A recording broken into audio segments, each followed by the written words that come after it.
Well, tonight we're going to do our first class or fireside discussion on Judaism.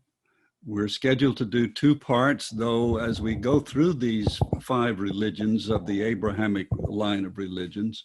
If we need another class, we'll do it. So we are free to take as much time as we need.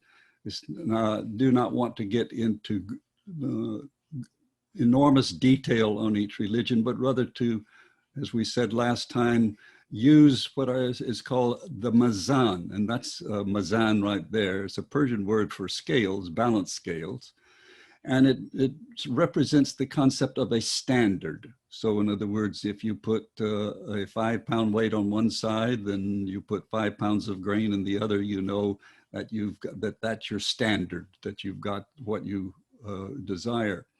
And so the Baha'i concept of progressive revelation is the standard with which we will look. You can also call it a lens with which we will view these five religions. It informs your beliefs in a couple of ways. I know my own experience as a Christian, having been taught the Christian religion from the time I was a child until I was in college. That after I became a Baha'i, that my sense of understanding what Christ meant expanded tremendously, because suddenly the lens of who he was, what his purpose was, and how Christianity related to other religions made all kinds of sense that it did not make to me before. What this paradigm or this lens or this Mizan does in confirming what we cherish about our past then can free us from any negativity we might have had about that past. So if we've rebelled against the religion we had, this will hopefully reconcile you to understanding what the founder of the religion intended, rather than what we humans have done to the religion since. Yet we never stop questioning, because we know that there are logical answers awaiting us from a Baha'i perspective, if we but take the time and energy to search, and never satisfied with where we are. You reach these plateaus, I found as a Baha'i, and they never stop. You think, now I get it. And then a couple of years later, you think, now I really get it. And then and this keeps going. And I'm 50 years into the faith, right? 60 years into the faith now. And it's still happening, and I'm still loving it. This verity holds true whether we're raised as Baha'is or whether we discover it at some other time in our lives. So there's no disadvantage to being raised a Baha'i. In fact, quite the opposite. But it still happens. You still make the religion your own. So tonight we're going to look at the characteristics and tenor of the Old Testament in light of the Baha'i concept of progressive revelation. And we know that there are at least two manifestations in the Old Testament, Abraham and Moses. And then there are some others that are mentioned in the Quran that occurred during this same period, but we're not going to discuss those.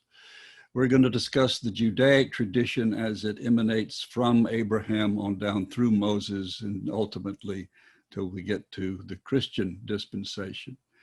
Mostly, the Old Testament is passed down through what's called an oral formulaic recitation, which is a tradition that we've talked about before when I talked about Beowulf and how you have these people who chant the history and so on. Well, the Hebrews, who became the Israelis, or Israelites rather, were a tribal people, and they passed their culture down tribally, and that's in an oral tradition until ultimately writing becomes a part of the culture, and the things that are of interest are written down.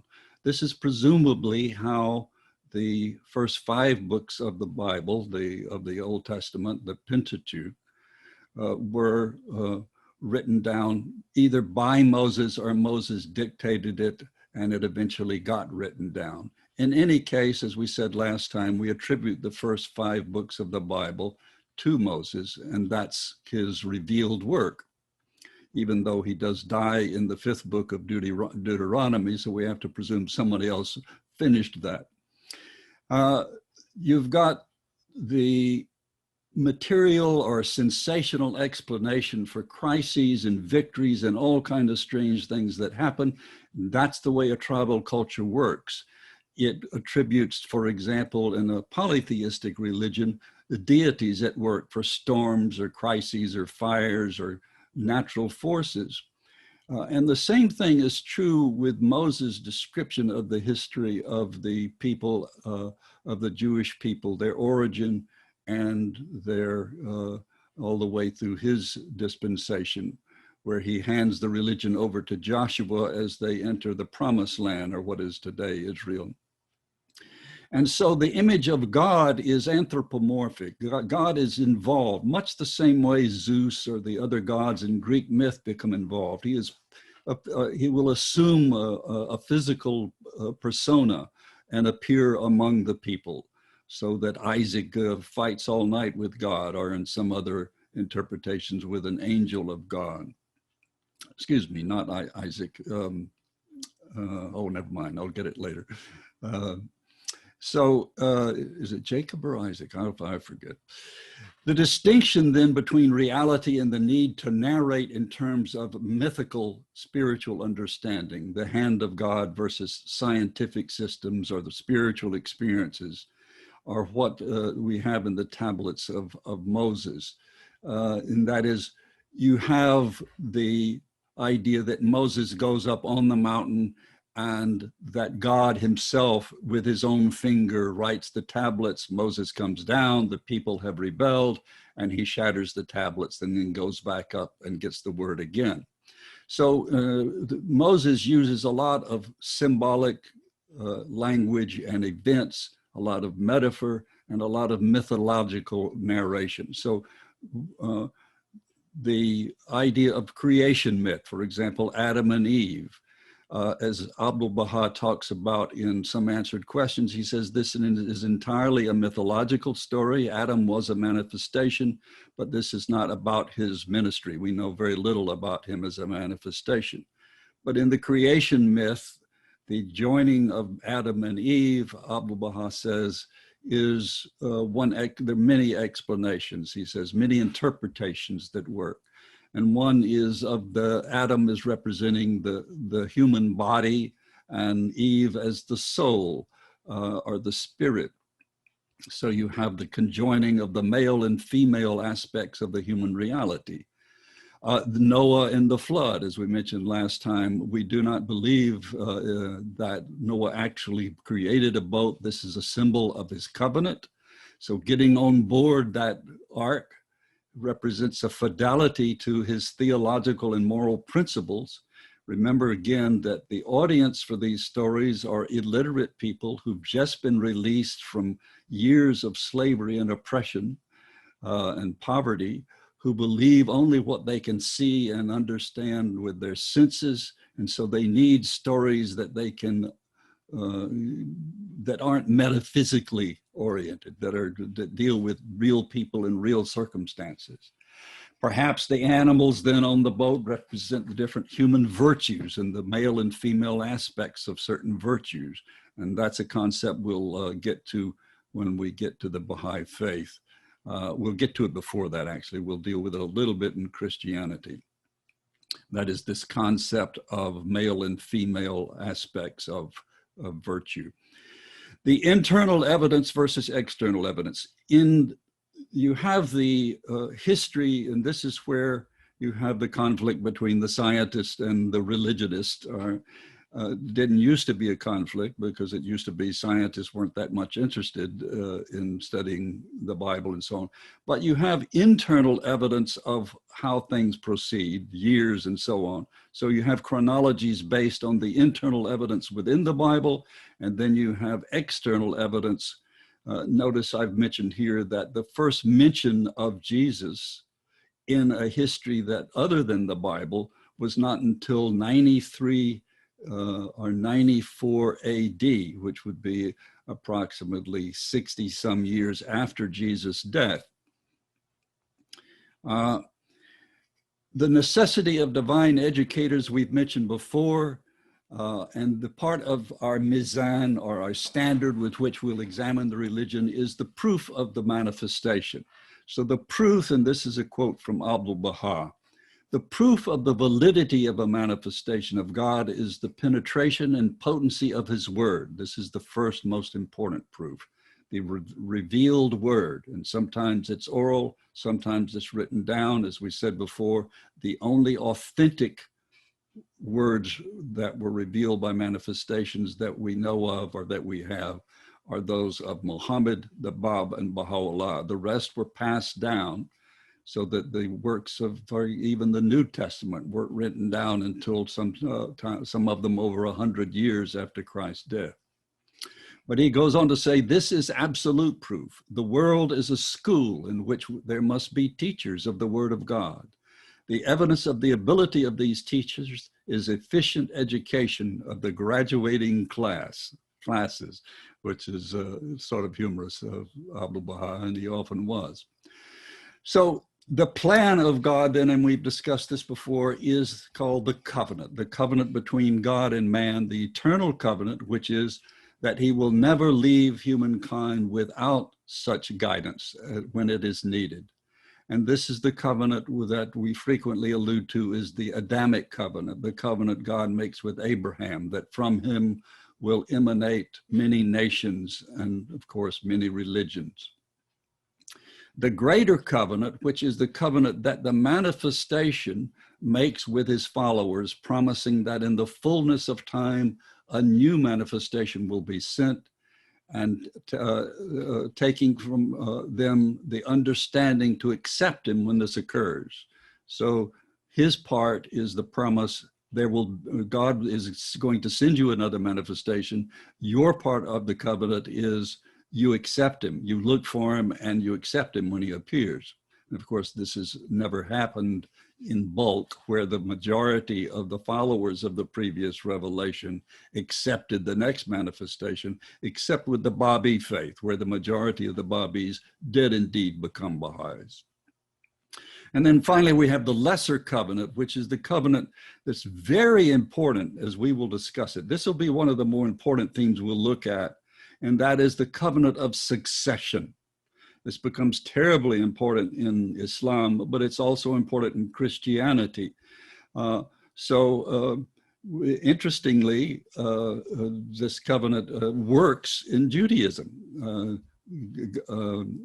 Moses appoints Joshua as his successor, and Joshua leads the people in unity to the promised land, and so on.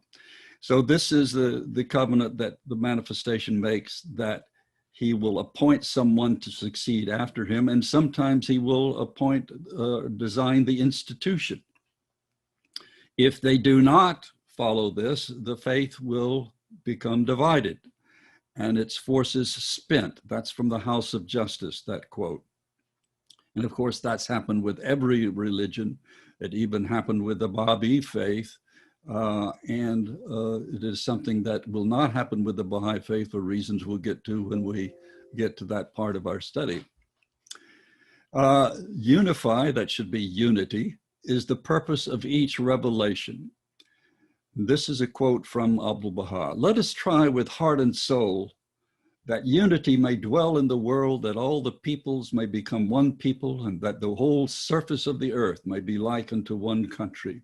For the sun of truth shines on all alike. All the prophets of God came for love of this great aim. So all of the prophets know that ultimately this is what we're striving for. If Moses achieves it with one people, Christ achieves it with more than one people. Mohammed achieves it with the people in the tribes of Arabia. Look how Abraham strove to bring faith and love among the people, how Moses tried to unite the people by sound laws, how the Lord Christ suffered unto death to bring the light of love and truth to a darkened world, how Muhammad sought to bring unity and peace between the various uncivilized tribes among whom he dwelt in the Arabian Peninsula, of course. And last of all, Baha'u'llah has suffered 40 years for the same cause, the single noble purpose of spreading love among the children of men, and for the peace and unity of the world, the Bab gave up his life. The first intimations of their revelation is one important point. And of course, this is crucial in the history of Judaism when when Moses sees the fire on the mountain, goes up and sees the burning bush and is told by God that he must go back to Egypt where he has fled, and unite and bring the Hebrews out of out of Egypt, and form their own community, their own nation. The circumstances in which the vehicles of this newborn revelation, following with such swiftness that of the Bab, he's talking about Baha'u'llah now, received the first intimations of his sublime mission, recall. This, of course, was when he was in the Sea of Chal, and we'll get to that later, and indeed surpass in poignancy the soul-shaking experience of Moses when confronted by the burning bush in the wilderness of Sinai, of Zoroaster. This is one of the few times we hear about Zoroaster and his experience in the Baha'i writings, when awakened to his mission by a succession of 7 visions, of Jesus when coming out of the waters of the Jordan, when he was baptized by John the Baptist, he saw the heavens open up and the Holy Ghost descend like a dove and light upon him. Of Muhammad when in the cave of Hira, outside the holy city of Mecca, the voice of Gabriel bade him cry in the name of the Lord. And of the Bab when in a dream he approached the bleeding head of the Imam Hussein, and quaffing the blood that dripped from his lacerated throat, awoke to find himself the chosen recipient of the outpouring grace of the Almighty. Now we're going to deal in detail with what these intimations are all about and how they occur, because sometimes people infer that they aren't manifestations before this transformative event, and then they become manifestations. The Baha'i writings make it clear that no, they're always manifestation. This is the intimation of the beginning of their time to unleash the word. So if we use certain overlays, again, overlay is just another word for Mizan, or these patterns that we see in religions. First of all, the various levels of covenant we've mentioned, particularly in as I said, in the minor plan regarding succession. The source of access to the religion itself, to the revelation itself. What is, where does the book come from? And of course, you can spend a whole lifetime studying the Old Testament by itself, about its sources, what books were included in the Bible and which were not, which are part of the Judaic tradition and which are not. How the manifestation complies with proofs, powers, and perfection. We've gone over before the various proofs of the manifestation. So you wonder, well, how can Moses comply with, for example, the fact that the manifestations are immaculate? He killed a man, he stuttered. He was impatient with God when he banged on the rock to get water, and so on. Well, we'll deal with that in a second. How the history of the religion follows the paradigm of other dispensations. A few classes ago, we looked at that paradigm of how there is a dawning, there's ascent of the religion, there is the midday splendor when it has its most great potency, and then finally there is a decline in the religion so that a new manifestation is needed. We see that in Judaism, where the climax of Judaism is probably during the monarchical era, where there was the monarchs of Saul and Saul and David and Solomon. The explicit and implicit connections to the previous and succeeding dispensations, the foretelling of the coming of Moses and the Old Testament foretelling of the coming of Christ. That's something we'll get to next class, about how the Old Testament foreshadows the coming of Christ very specifically. 6, how study informs and is informed by the Baha'i Mizan, the teachings in text. And that's something we are dealing right now with right now. We're using the Baha'i concept of progressive revelation to look at these religions. Then miracles and their spiritual importance. As we said last time, miracles are, according to Abdul Baha, not really good proofs of anything except to those who see them, and even they may later question if what they saw was simply some sort of conjuring. But here, the most important thing, the theology of the religion in light of the Baha'i teachings. How do we discern in the teachings of Abraham and Moses and Zoroaster and Christ and so on, how do they allude to the same concepts that must inevitably be true? Because as we said last time, there are two kinds of teachings that the prophets bring. They bring a repetition of or reiteration of the spiritual teachings, which are changeless. So if they're changeless, that means anything they talk about in the way of relationship with God and who they are as individuals, the manifestations, and their relationship with God and their power must somehow be filtered through and turn out to be logically true with this Baha'i Mizan. So let's see if we can discover it. So we look again at Some Answered Questions, which is a wonderful source, by the way, for explications of particular problems in the Old and New Testament, particular books of the Old and New Testament, and particularly prophecies, as well as the main portion of the main prophecies of Islam that occur in the book of Revelations. One of those who possessed this power and was assisted by it was Abraham. And the proof of it was that he was born in Mesopotamia and of a family who were ignorant of the oneness of God. And of course, this was his main teaching and his main contribution to the progression of the Abrahamic line of theology, and that is the monotheism. He opposed his own nation and people and even his own family by rejecting all their gods, alone and without help, which is a phrase that you'll find used in the book of Certitude by Baha'u'llah, that he talks about one of the proofs of the manifestation, and particularly of the Bab, is that they do what they do alone and unaided, he says. That no matter what forces they come up against, they continue with constancy. So alone and without help, he resisted a powerful tribe, a task which is neither simple nor easy. And his main enemy in this, at first, the main physical enemy was Nimrod. Each one instigates a new civilization. So that's one of the verities or one of the patterns of the Baha'i concept of how we can spot a manifestation. As we said last time, doubtless in Africa, in ancient Africa, and doubtless in Central and South America, we have evidences of past manifestations. Consider the differences that have arisen since the days of Adam. The diverse and widely known languages now spoken by the peoples of the earth were originally unknown, as were the varied rules and customs now prevailing amongst them. The people of those times spoke a language different from those now known. Diversities of language arose in a later age in a land known as Babel, or Babel.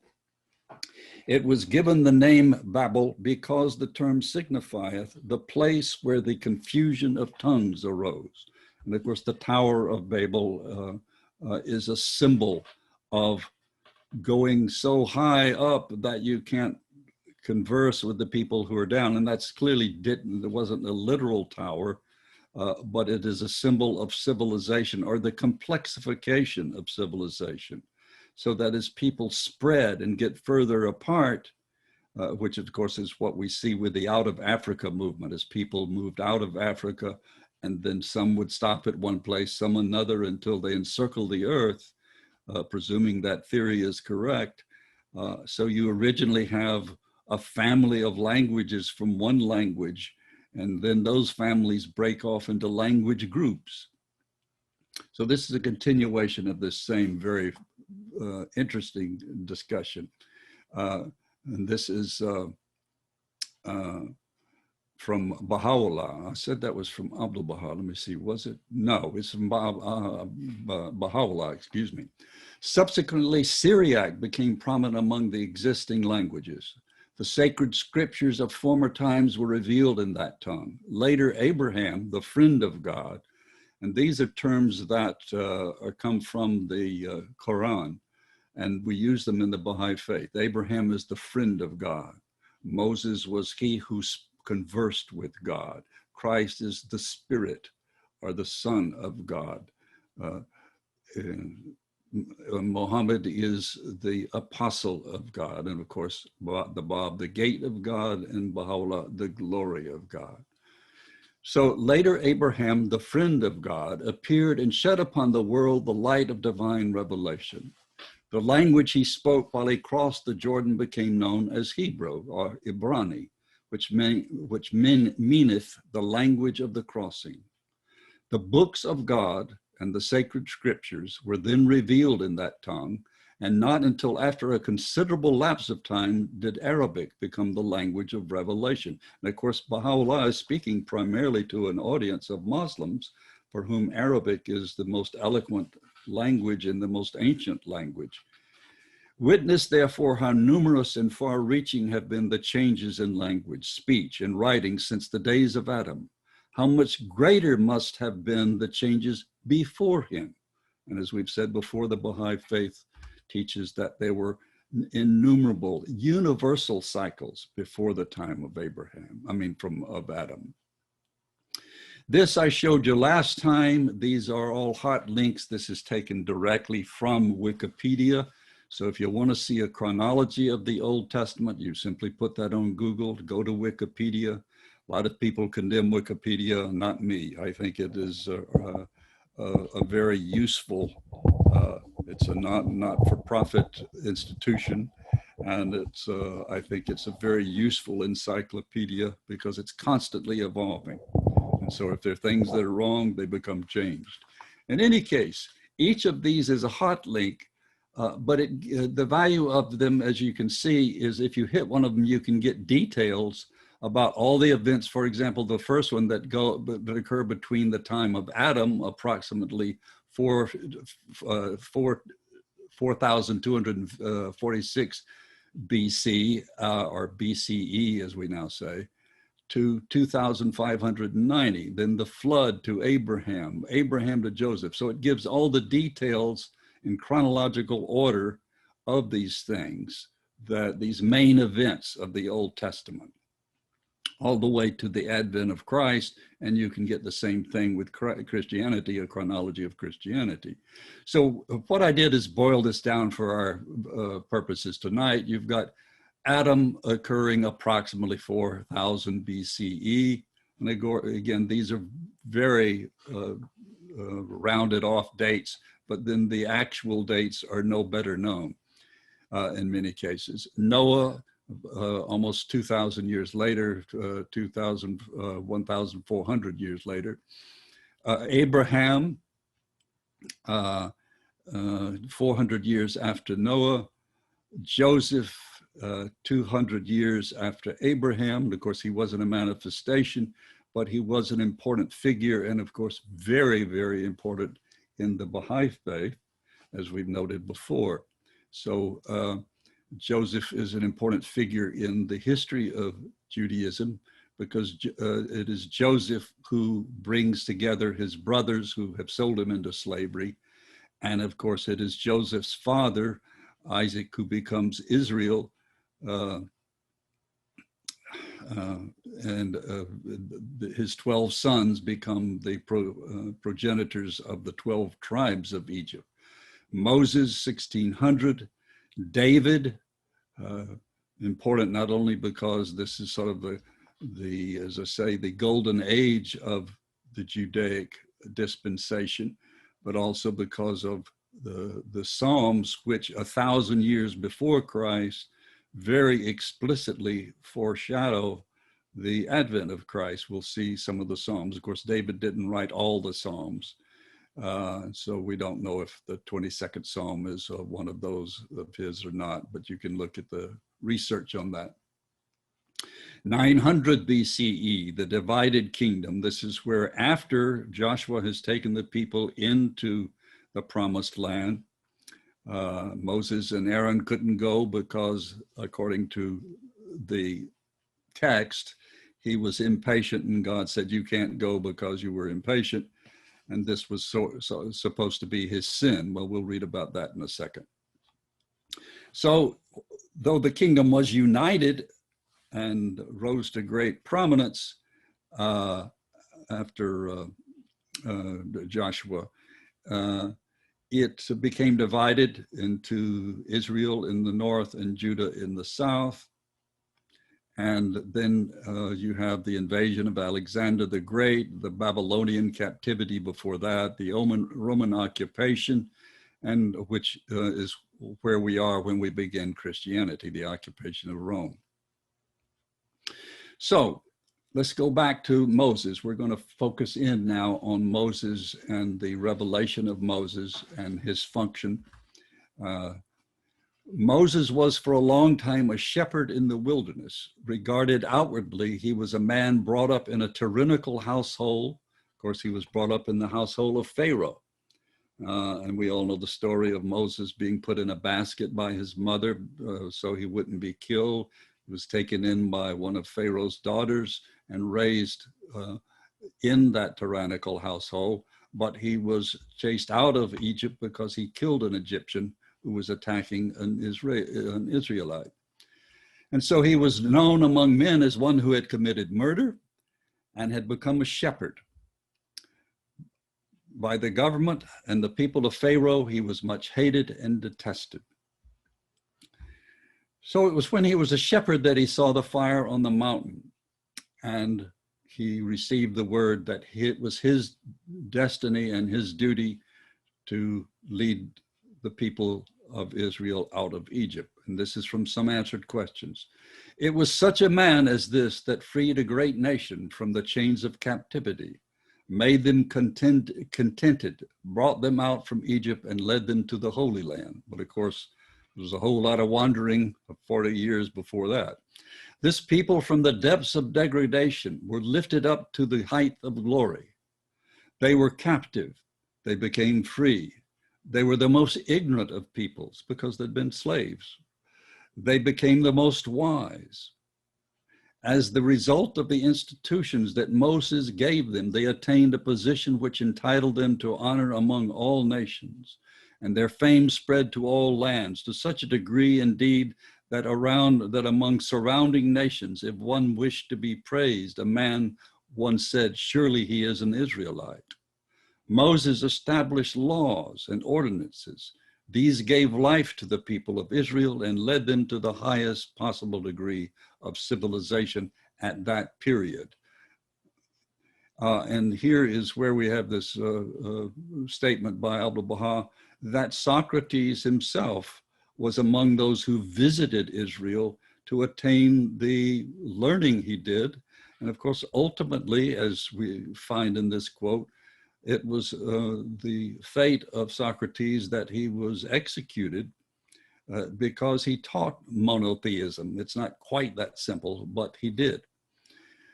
A man who, and of course this is talking about Moses now, who had a stammering tongue. Now, according to tradition or to history from Islam, the story of Moses was that as a child,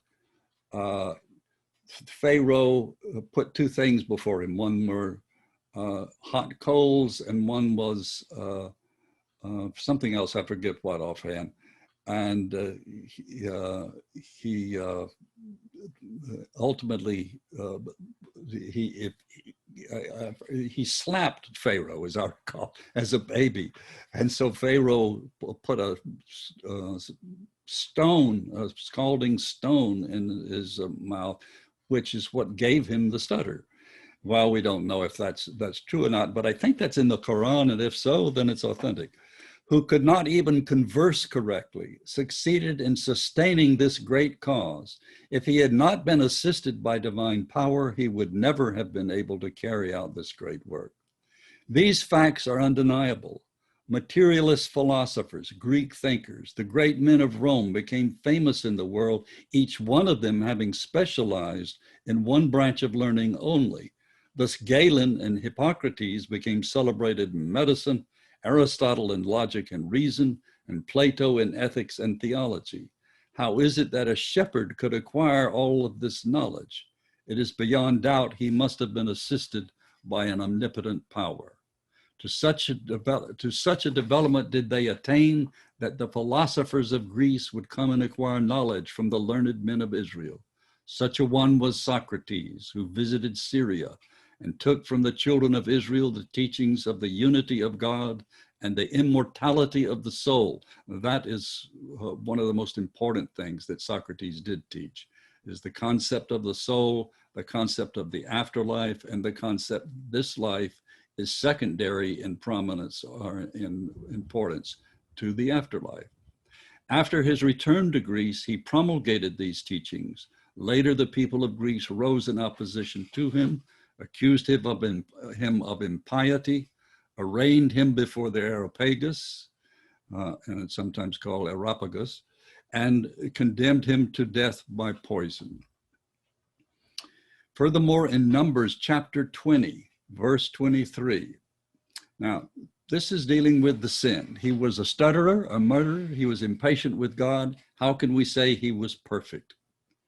And this is the quote from Numbers, Genesis, Exodus, Leviticus, Numbers, and Deuteronomy are the first 5 books that Moses composed.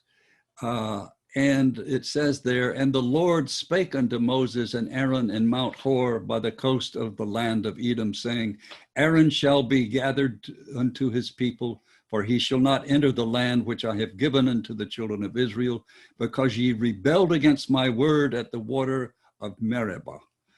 And in verse 13, this is the water of Meribah, because the children of Israel strove with the Lord, and he was sanctified in them. Observe, and this is Abdu'l-Baha speaking, the people of Israel rebelled, but apparently the reproach was for Moses and Aaron. As it is said in the book of Deuteronomy chapter 3, verse 26, now you might want to wonder, when did Abdu'l-Baha have time to know these? This was spoken impromptu at table talks, as was all of the some answered questions. He would say, well, tonight we'll talk about this. So this is off the top of his head. He knows these verses, and you might wonder, that's kind of mysterious. And that's maybe why, among other titles, he was graced with the appellation, the mystery of God.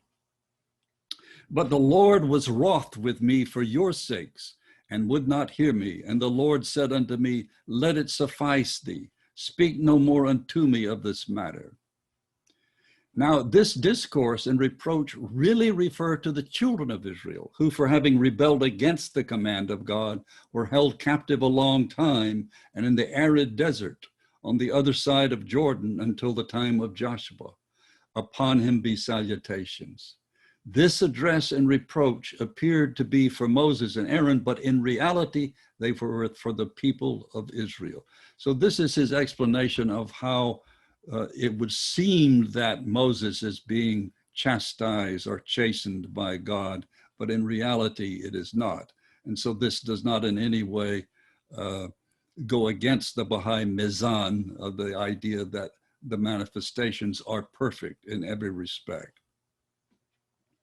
So the central figures in these epic dramas are Abraham, the progenitor of nations and prophets, Isaac, who wrestles with God, or an angel of God, depending on which interpretation you read. Jacob, who becomes Israel, is renamed Israel, the father of the 12 tribes, whose sons prior to going to Egypt at the beckoning of Joseph, once he had become a prominent figure. And of course, that's a story we're going to look at several times, because it's a prominent surah in the Quran. And of course, it is much discussed, and especially by the Bab and his explication of the surah of Joseph and also by Baha'u'llah. Joseph, the son of Jacob, who saves the Israelites by inviting them to Egypt. Now I say save the Israelites. They weren't Israelites until they assumed the name Israel as descendants of Jacob, lineal descendants of Jacob, and the 12 tribes who descended from his 12 sons. And so one of those 12 sons was Joseph. Of course, they were starving and in severe straits, the sons were. And so Joseph invited them. They went to plead for assistance. And Joseph, who'd become a prominent figure, they didn't recognize him. He appeared before them. And of course, he ends up telling them to go get their father and bring him back. And they do. And he reveals himself and he rewards them. So that's how they get to Egypt, the Israelites. And things go well for a while until they become enslaved. And that's where you have Moses and Aaron, his assistant, his brother, who then are born into that culture, except for Moses, who's raised in Pharaoh's castle or palace, and leads them back out of Egypt and educates and trains these former slaves into an erudite civilization, but not without a lot of difficulty.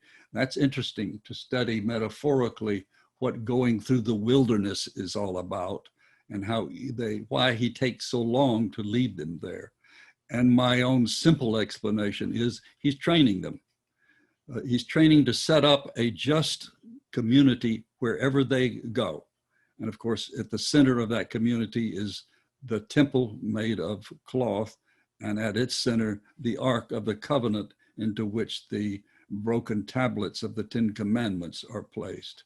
And in some accounts, accordingly, was also the rod that he threw down at the feet of Pharaoh that turned into a serpent. Joshua, again, the successor to Moses, who leads them into the promised land and to Canaan, kills all the Canaanites and establishes the nation of Israel, or what becomes it. So you can go to the online and find all kinds of helpful diagrams of genealogies. This is a very simple one for like school-age children. You can find more complicated ones like this that show the lineage from Abraham down through to Moses. This I've already showed you. The principal historical events, again, we've already gone over those. Abraham's journeys as he forms the Hebrew people, Joseph saving his brothers, Moses 450 years later leading the now enslaved Israelites into freedom and educates them as they go in their wanderings until they're not ready to start their new civilization until he trains them and educates them. He and Aaron prepare them for the promised land. Joshua leads them there where they conquer the Canaanites. A monarchy is formed hundreds of years later by Saul, then David and Solomon. And then the kingdom is divided into parts, the north kingdom and the south kingdom.